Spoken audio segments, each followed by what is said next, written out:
You can find especially Darryl's book with John Meether, Fighting the Good Fight, which I'd recommend that. And you can also find a book that Machen wrote, although his name's not on it, called The Presbyterian Conflict, right? And there's a really, Darryl's laughing because there's we talked to Jim Scott before. He has a two-part article or two articles in the Westminster Theological Journal, at least laying out the detective case that Edwin Rian perhaps, I'll just say it, perhaps stole a manuscript that Machen had been working on and maybe finished it and then published it as a book with his name on it. Can I put you on the spot and ask you what you think about that story? Are you convinced?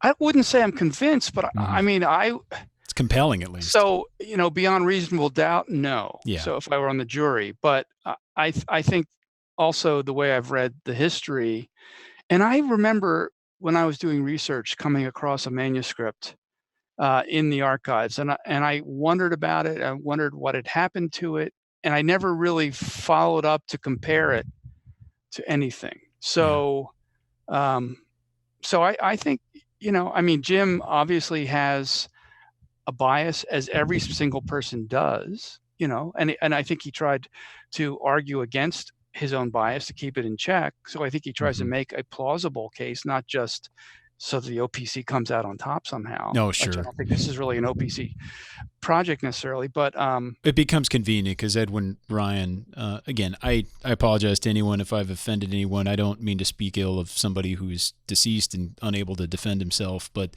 Jim Scott at the same time has laid out many facts and history that indicate that this might have been the case. And apparently at the time it was also well known Machen was working on a history of the Presbyterian Conflict, and Edwin Rian had access to his study, and I believe was the first person to enter the study after Machen had died.